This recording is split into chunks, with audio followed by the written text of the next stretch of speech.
I don't remember how many times I've died here. Maybe 3, maybe more. It's strange how the pain doesn't feel any less each time it happens. There's a pattern to it now.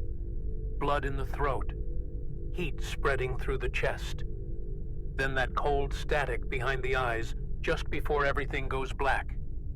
But the worst part, the real part that's eating me alive, is waking up knowing I shouldn't be here at all. My own voice sounds wrong, stretched, like someone's pressing play and rewind at the same time. And sometimes, when I speak, I swear I can hear someone else finishing my sentences. Someone with my voice, but not me. We came here with orders: clean insertion, low footprint, wipe the servers and torch any biostructure left behind. Just another clandestine burn job for high command. Black Ops cleanup. A story that wouldn't even make it into the internal logs. Simple, right? But the minute we breached Airlock 4, something felt off. The corridors weren't empty like they should have been. No dust patterns, no drifting equipment. Just this. Waiting silence. Heavy. Electric. Like the air was holding its breath. And the walls. Jesus. The walls weren't just walls. They pulsed when we walked past. I thought it was my nerves at first. Adrenaline messing with perception. But when Voss checked the thermal, there was heat. Deep inside the plating. Something moving slow, like blood behind armor. I hear them now.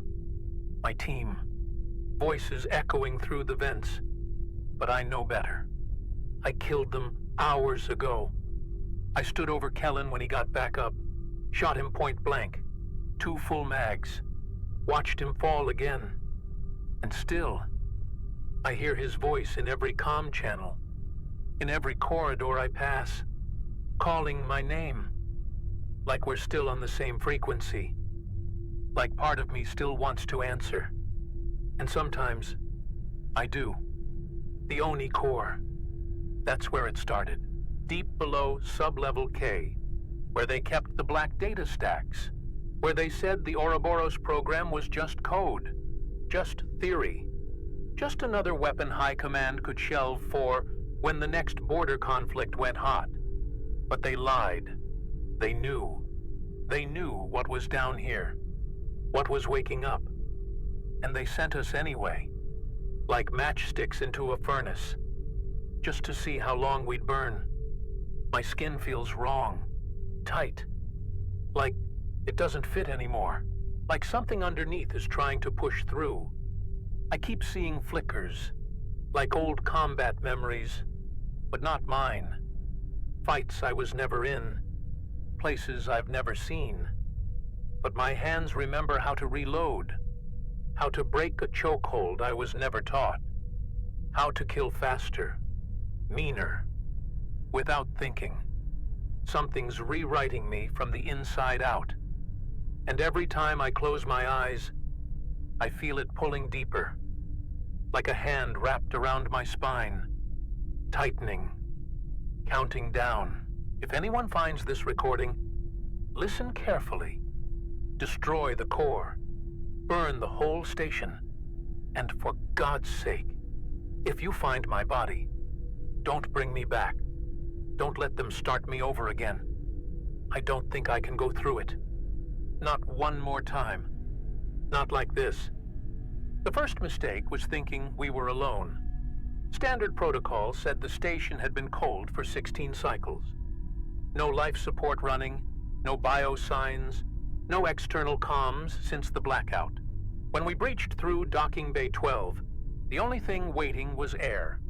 Stale, thin, but breathable enough to give us a false sense of control. Voss was first through, sweeping left, clearing blind spots like always. The rest of us fanned out, rifles up, optics live. But then, the thermal feed started glitching. Blips on the edges. Temperature anomalies that didn't match any known profiles. like body heat signatures, but too diffuse, like they were smeared across the metal itself. We chalked it up to residual bleed from the core reactors, standard interference. No reason to break stride, but there was this smell. Underneath the coolant and oxidized steel, something organic. Faint at first, but building, like spoiled protein left too long in the recycle bays. Voss commented on it, laughed it off, said it reminded him of field rations gone bad. None of us laughed back. Then came the first door malfunction. Sublevel K3, corridor lock just wouldn't cycle. No reason, no mechanical failure, no AI override, just this frozen hesitation in the system. When I tried to force it through manual bypass, the panel was warm, too warm, like someone had been holding their hand against it from the other side. When I pried it open, there was a smear on the wiring loom, thick, translucent, with these filament threads, twitching, retracting when exposed to air. I remember staring at it, heart running high, wondering if it was some kind of fungal growth. But the med scanners gave zero biological match. Voss cut himself right after that. Stupid accident. Reaching too fast past a sharp edge on the panel. The cut was small, surface level, barely worth a med patch. But when I looked at the blood drip, it didn't fall like normal. It hung, stretched, almost like it was waiting for something to grab it mid-air before it let go. I called for a pause, regroup, recalibrate. But the comms were already starting to ghost. Channels looped back with a half-second delay. Every time someone spoke, the same words came back. Fainter, layered, like something else was listening, replaying us, adjusting tone and cadence with each repetition. We moved deeper. Sector K5 was worse. Gravity flux. Subtle, just enough to make our stomachs feel like they were floating an inch off center. Just enough to make every step feel like it dragged on a half beat longer than it should. Lights flickered, shadows lengthened. Sensors went blind for 8 seconds straight. And when they came back, we had new heat signatures. Dozens of them. Stationary. Clustered around the ONI Core vault. Waiting. I checked the team roster. Cross-referenced bio tags. Counted heads. Just to be sure, 5 of us went in. But the tracker said 6. And when I asked who the 6th was, no one answered. We reached the ONI Core chamber with weapons hot, safeties off, full spread. The biometric scanner on the vault door lit up the moment I got close, like it had been waiting for me, like it recognized me before I even laid a hand on the panel. That should have been the second warning. The first was Voss, standing too still, eyes fixed on something none of us could see. I called his name. Twice. No response. Just this low, guttural hum rising in his throat, like a voice caught mid-scream, but stretched over minutes instead of seconds. I ordered Rook and Patel to flank left. Davis took rear. I moved point. The door cracked open on its own before we even finished formation, and the air that hit us wasn't air. It tasted electric, dense, like breathing through static. Every hair on my arms stood on end. My HUD blinked warning after warning, but all the sensors were blind. Total data blackout, except for one feed, internal audio, and that was screaming. The core chamber wasn't a server room, not anymore. Cables ran along the ceiling and floor like exposed muscle, pulsating, flexing in slow, arrhythmic waves, and in the center, Suspended in a cocoon of polymer and neurogel was what was left of the original operators. Not one body, not even several. It was all of them, merged, tangled. Dozens of limbs, torsos, faces barely formed, their mouths open, lips trembling, whispering code strings in looped bursts. Patterns I recognized from pre-deployment briefings, but now twisted, garbled, spoken like prayer. We stood there, frozen, while the realization sank in. The Ouroboros protocol wasn't data storage. It wasn't tactical intelligence enhancement. It was biological recursion, soldier reconstitution, a self-adaptive combat loop using human biomass as raw input. Killed once, rebuilt better. Killed twice, adjusted for weakness. Kill them 100 times, and they'd still come back, learning, adapting, integrating. High Command hadn't sent us here to erase it. They'd sent us to feed it. Then Voss moved. No, not moved. Lunged. Faster than I've ever seen him move. No time for reflex. He took Rook by the throat, lifted him clean off the ground, the tendons in his arms flexing, tearing through the seams of his combat suit. His skin, already gray, veins bulging with black particulate, eyes gone, pure reflective surface, like wet obsidian. We opened fire, all of us, point blank. Chest, head, limbs, didn't matter. Voss went down, hard. Stayed down for maybe 15 seconds. Then his fingers twitched, then his legs, and then he stood. The others panicked, broke formation. I tried to pull them back, but by then, it was too late. Rook was already convulsing, foam at his mouth, pupils dilating, and Davis, poor bastard, dropped his rifle and started clawing at his own throat, screaming that something was inside, pushing out, pushing through. That's when I saw the biggest lie of all. On the far wall, still blinking, still connected to Central Command, was the live feed from our own mission briefing. Still running, still transmitting, except the version of us sitting in that briefing room wasn't us.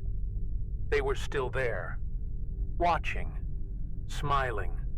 I backed out of the chamber, hands trembling, heart punching against my ribs like it wanted to escape before the rest of me caught on. Patel screamed for a fallback position, but the corridors behind us, they were already changing. Doorways folding in, walls flexing as if the metal had grown lungs, breathing in slow, deep pulls, like the whole station had been waiting for this, waiting for us to cross that line. My HUD kept blinking, showing friendly tags, even though I could see my team falling one by one, dropping, then getting back up, but never staying down. Davis came at me first, sprinting full force, mouth wide, blood streaming from his ears, but grinning like he'd found God. I put 3 rounds through his sternum, watched him stagger, then keep coming, like inertia alone was enough to carry him forward. His eyes, glassy at first, then glowing faint, like something under the retina was coming online, realigning itself with every breath. I switched to plasma, lit him up until the walls were painted red. But even then, his fingers kept twitching, scraping at the floor as I ran. I don't remember how I got back to the maintenance shaft, just the cold of the access ladder under my palms, the smell of ozone, and the sound of my own breath cracking in my helmet. The autoseals failed twice on the climb, pressure dropping fast, enough to make my vision tunnel, edges going black. But I kept moving, one rung at a time, Because stopping meant dying, and dying meant coming back. Like them, somewhere below, I could still hear Voss calling my name. Voice stretched, modulated, like a corrupted audio file skipping on playback.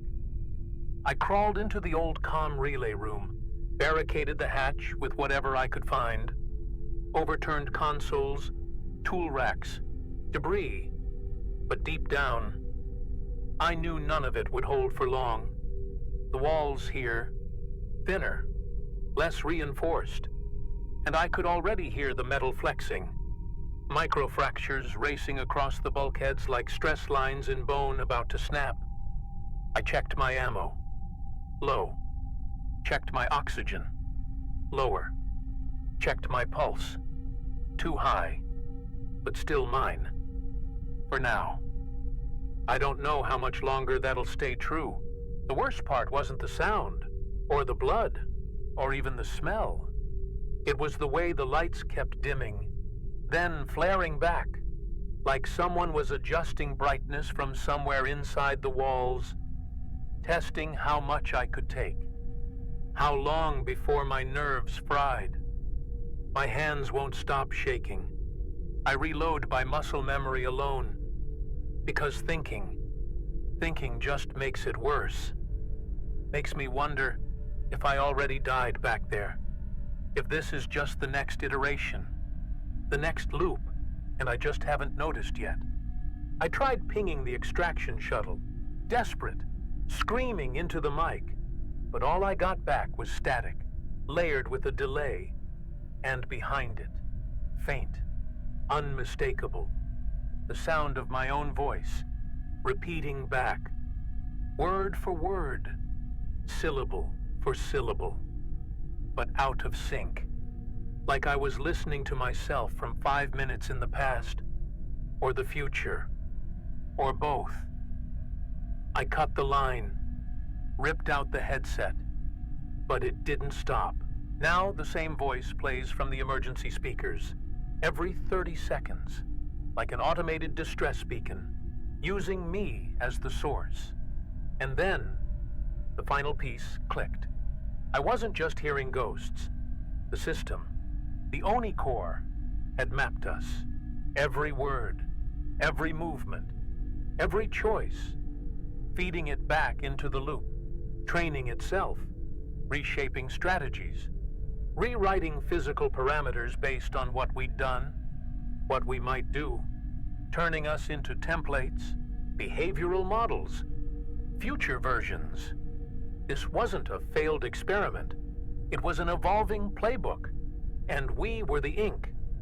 The fucking ink they wrote it with, over and over, until nothing of us stayed human.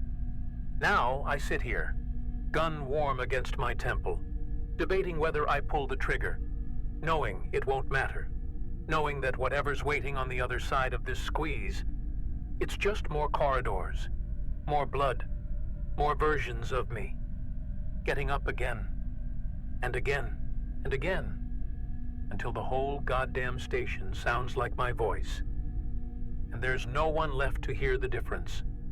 I lost track of time after the third breach.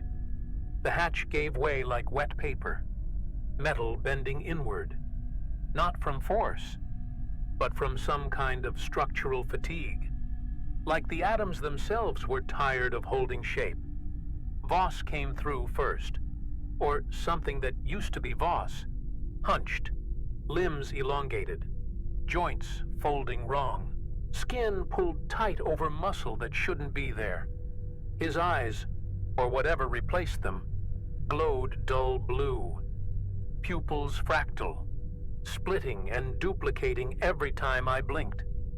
He didn't speak, just watched, head tilting like an animal, waiting for me to move first, like it was all part of some sick training loop written into his new nervous system. When I opened fire, he didn't flinch, took the rounds like impact was a suggestion, not a rule. His skin split, peeled back in segments, revealing layers underneath. Not bone, not muscle, but this lattice of biofilament, like wet carbon fiber braided with nerve endings, flexing, healing, reshaping before my eyes. Behind him, others followed. Rook, Davis, Patel, each one worse than the last. Their movements staggered at first, but syncing, aligning like they shared the same clock cycle, a combat algorithm made of flesh, adapting by the second, growing faster, smarter, meaner. I ran. Corridors bent at angles that shouldn't exist, doors opening onto rooms I'd never seen before. Despite knowing this station layout better than my own unit roster, one minute I was climbing a service ladder, the next, stepping out into the upper maintenance bay, 5 decks higher than where I started. Gravity slipped, floor plates trembled underfoot, and for one long, nauseating second, I swear I saw stars spinning under the floor, like the station's hull had peeled back, exposing me to the void. Even though I never left the core levels, my helmet started glitching, HUD flickering with old mission logs, overlaying past movements, my own ghost moving through walls that shouldn't exist. I saw myself over and over, sprinting down the same corridor from different angles, layers of me bleeding into the feed, running, fighting, dying, rewinding, all at once.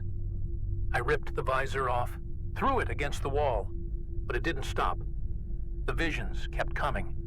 This endless cascade of versions, possibilities, deaths and rebirths, all compressed into seconds. The walls began to sweat. No other word for it. Moisture pooled at every seam, thick, viscous, smelling of copper and ozone. And beneath the surface, movement, twitching bulges traveling along the conduits like something, or many somethings, crawling behind the metal skin. My gloves slid against it, traction gone, hands shaking too much to reload.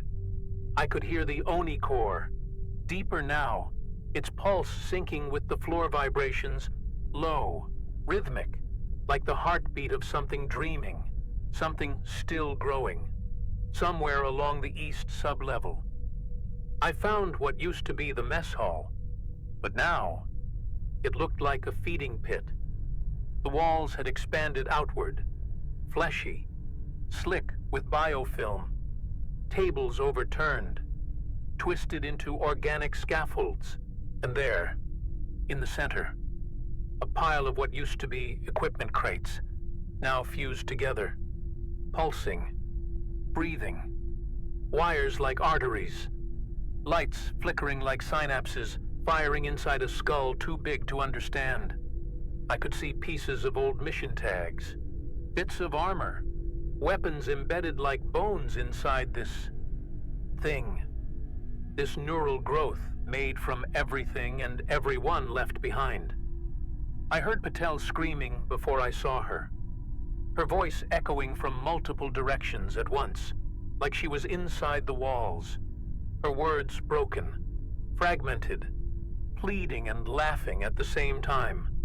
When I turned, there she was, halfway fused into the floor panel, her torso still human, hands reaching out, skin slick with gel, but from the waist down, she was just root systems, tendrils anchoring deep into the substructure, twitching, writhing every time she spoke. I froze, just long enough to hear her say my name, not in fear, but in welcome, like she wanted me to come closer, to join her, to finish whatever this process was turning us into. I fired until the rifle clicked dry, didn't stop to check if it worked, didn't look back, just ran. But with every step, every corner, every door, the station kept shifting, folding back on itself, turning every exit into another beginning, every hallway into the same place I just left. until even the idea of escape started to feel like another loop, another layer of the experiment.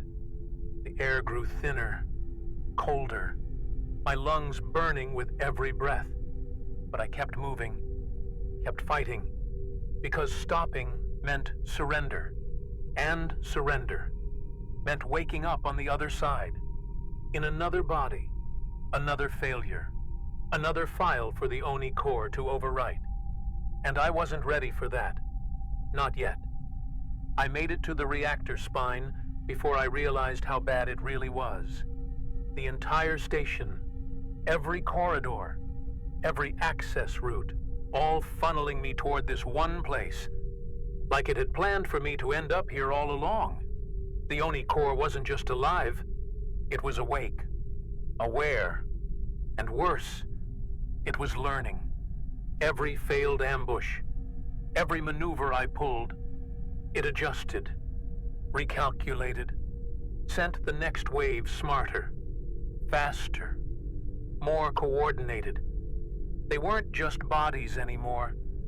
They were pieces of a single mind, distributed, networked. And now, closing in. I rigged the last 2 plasma charges at the base of the primary data conduits, my hands shaking so bad I could barely thread the ignition leads. The countdown flashed green, 60 seconds. Enough time to run. If there'd been anywhere left to run. Behind me, the sound of boots on metal. Multiple sets, but moving in sync. Too perfect. Like one person with 100 feet. I turned, rifle raised, heart pounding, and there they were. Voss at point, eyes hollow, skin cracked open in spiderweb fractures glowing blue-white. And behind him, the others. Davis, Rook, Patel, all of them, smiling like they'd been waiting for this, like they knew this was exactly where I'd end up. They didn't rush me. They advanced slow, controlled, like predators walking down wounded prey, giving me time to feel the weight of it, the inevitability, the math of failure closing tight. Voss spoke first, his voice layered. Not just his own, but mine, and Rook's, and Davis's, all at once, stitched together like bad audio splicing, saying words I recognized before I even processed them. You're almost there. Just one more step, one more loop. Come back. Finish the cycle. Finish what you started. For a second, I believed it. For a second, I lowered the rifle, fingers trembling, throat tightening, because some dark, buried part of me wanted to stop fighting, to lay it down, to let the system win, just for a moment's peace, even if it meant losing everything else. The ONI Core knew that.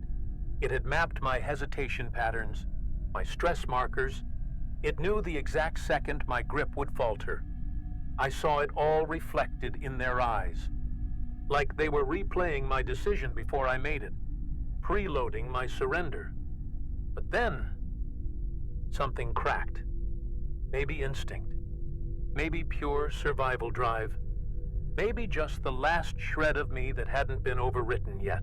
I grabbed the manual override, slammed the detonation advance, cutting the timer from 60 to 20, heard the whine of the charges priming, reactor alarms screaming, the whole station groaning like a dying animal. The others surged forward, hands reaching, bodies closing fast.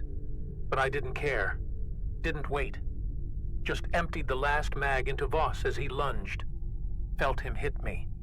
Felt both of us go down hard, tangled.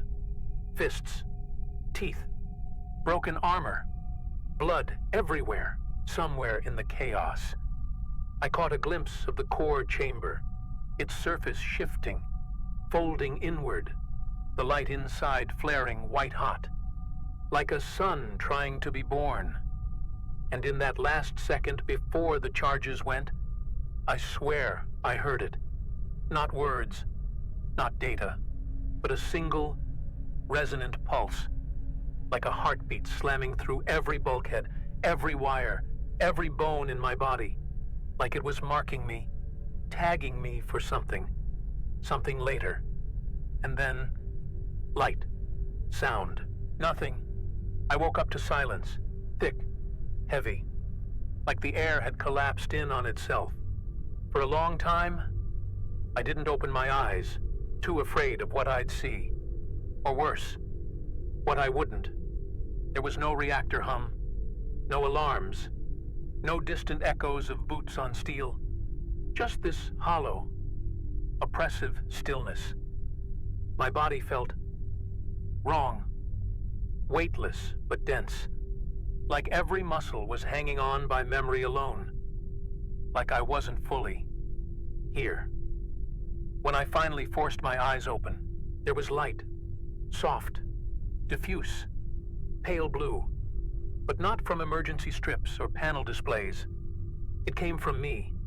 I looked down, saw the fractures, hairline cracks running along my skin, glowing from within, faint at first, but pulsing, steady, in rhythm with my heartbeat. If it was still mine to call it that. No suit, no gear, just bare skin, marked with filament traces like the ones I'd seen in the walls. Like I'd been rewired, repurposed. My hands shook as I touched my chest, expecting pain, blood, something. But there was nothing, just warmth, and that endless, slow, mechanical pulse. Like the core had left something behind, a souvenir, or a seed. I staggered to my feet, vision swimming, head splitting, but alive, somehow. The corridor around me was unfamiliar, too clean, too new, as if the whole station had been rebuilt in the time I'd been out. Except, when I checked the mission clock embedded under my skin, I froze. The timestamp wasn't minutes, or hours. It was days. 4, maybe 5. I had no memory of them, no idea how I got here.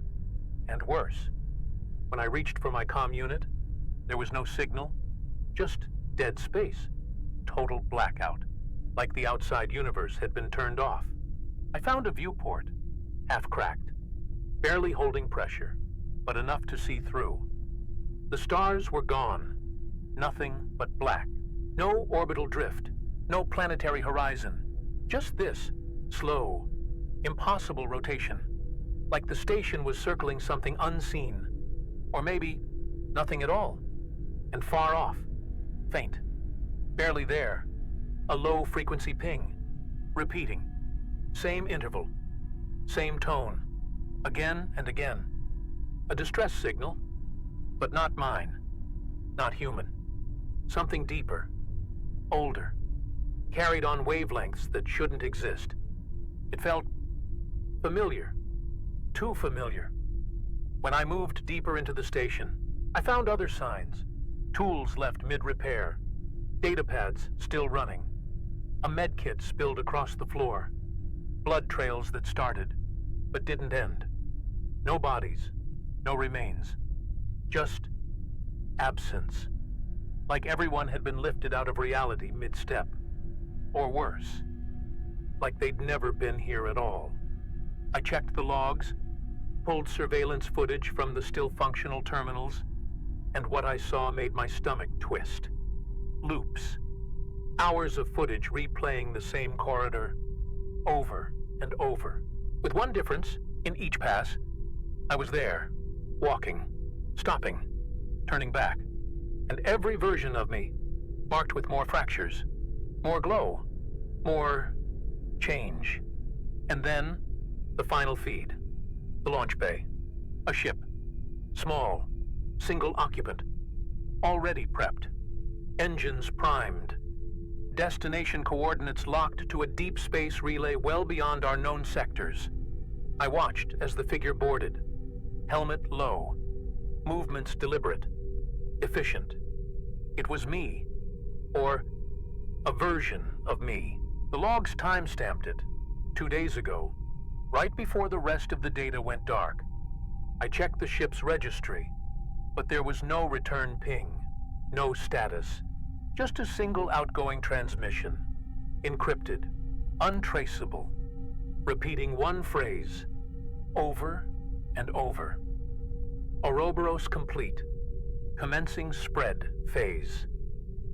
I don't know what's left of me, what's waiting beyond these walls, or how far the signal's already gone. All I know is, the core didn't die with the station, and whatever I am now, I'm part of it, whether I want to be or not. And somewhere out there, I'm already moving.